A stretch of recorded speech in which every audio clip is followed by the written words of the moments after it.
Alfred Hubbard's electromagnetic. In 1919, a young inventor named Alfred Hubbard made a groundbreaking discovery that could have revolutionized the way we produce energy. At the age of 16, Hubbard demonstrated a peculiar device to journalists from the Seattle Post. This device, connected to a light bulb, appeared to produce electricity without visible wires or conventional power sources.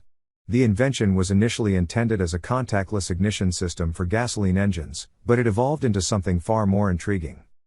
Hubbard's invention consisted of a central coil with an iron core and 8 peripheral coils. It is said that a rotating magnetic field was a key component of this device. To showcase its capabilities, Hubbard performed a compelling experiment where a boat with an electric motor was powered solely by his invention. The motor had an impressive 26 kilowatts power rating, and the Hubbard generator itself measured 28 by 35. 5 centimeters.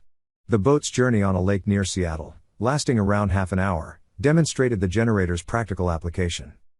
The mystery of non-patent. Surprisingly, Hubbard did not patent his invention. He attributed this decision to the complexities of the U.S. patent system.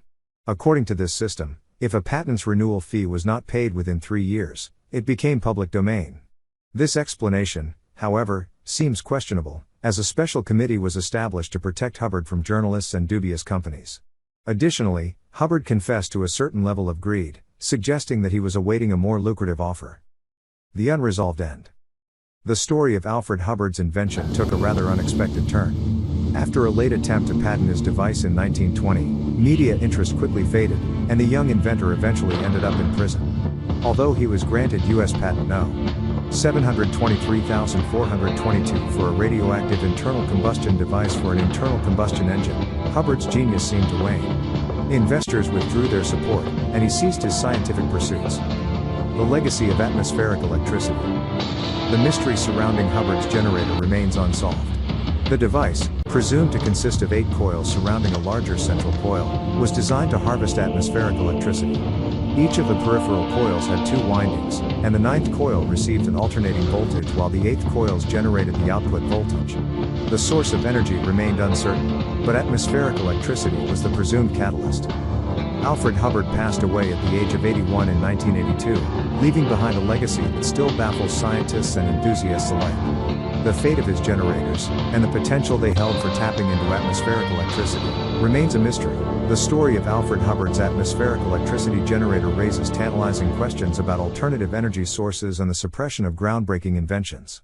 Could his invention have unlocked a new era of energy production, harnessing the electromagnetic field of our planet? While the specifics of Hubbard's device may remain elusive, it reminds us that the pursuit of unconventional and sustainable energy sources should never be abandoned in the face of opposition.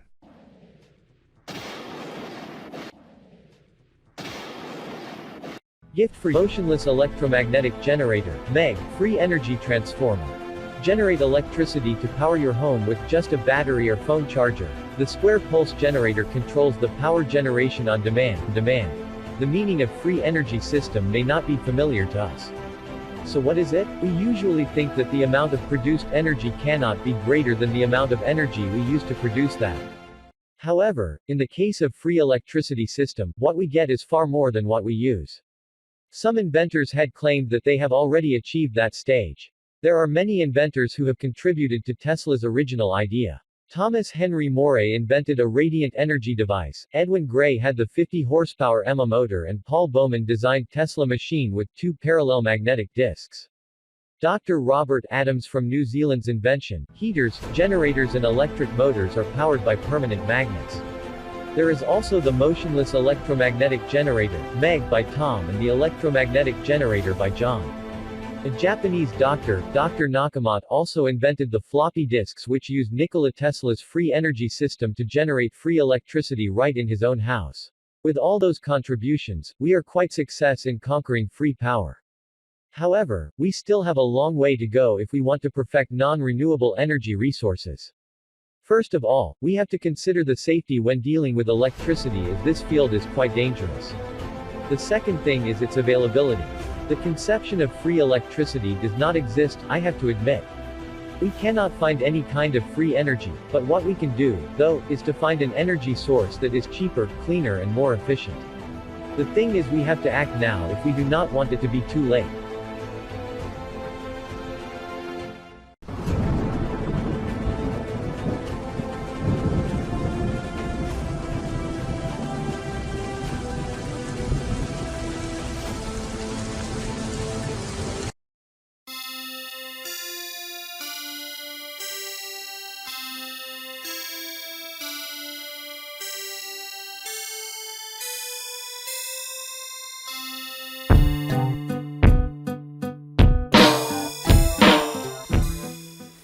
Okay, let me explain this setup.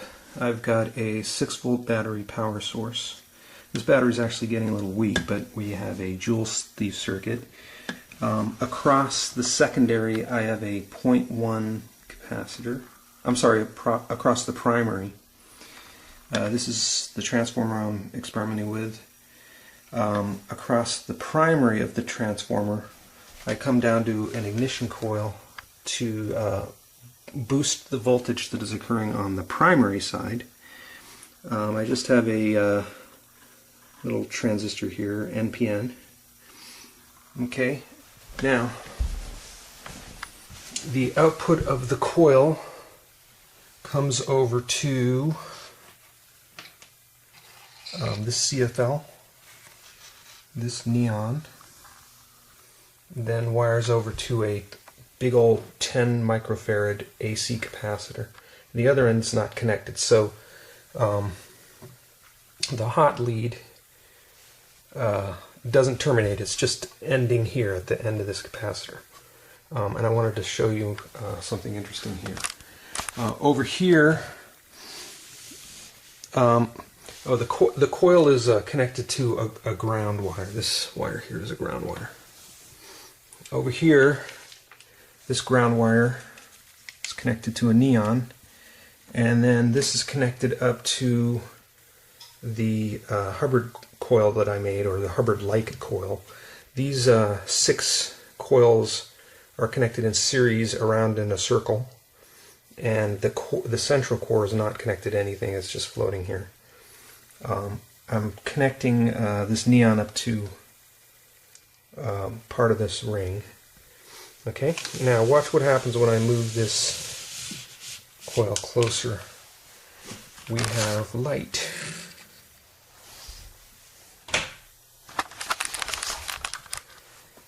So in other words, when the Hubbard coil is sitting next to this capacitor, which has a pretty intense electric field coming off of it. In fact, this metallic surface here, if I touch it, the light goes brighter here. Anyway, the Hubbard coil, resting near that, is able to power this neon just from the mutual inductive pickup from this capacitor. So this neon is just wired to ground. So we're just sitting here picking up energy directly from this oscillating capacitor. Now, if I move this away, you'll see that the current drops off. The neon's still lit, so even at this distance we have a pickup, but it doesn't stimulate this side of the voltage isn't high enough to light the CFL. It's high enough to light a neon, but not the CFL. Move this back.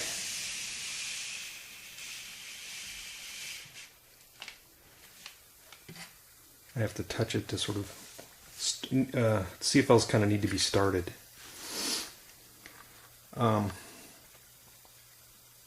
This coil is on a static mat. If I put it on directly on the tile, it actually might pick up even better. But it works either way, on the static mat or the tile. Now the other way to go is I could move this Hubbard coil over near the ignition coil to see that if it can inductively couple with the ignition coil. We do have a neon kind of blinking, but I can't make the CFL light. And you'll notice the neon over here has gone out. So the Hubbard coil is stealing all the energy and driving this neon pretty brightly, but the rest of this circuit is starved now.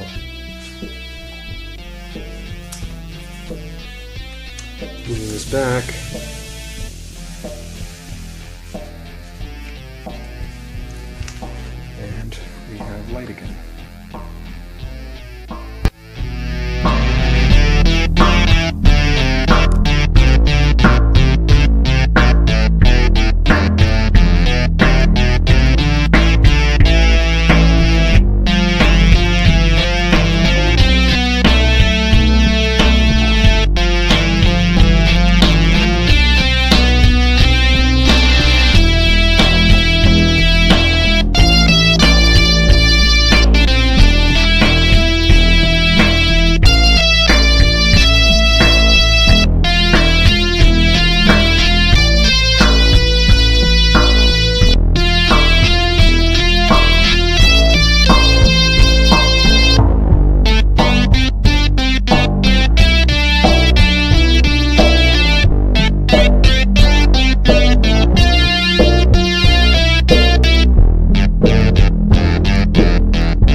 And finally, we have a gift for you that is tricks to reduce your electricity bill by at least 75%.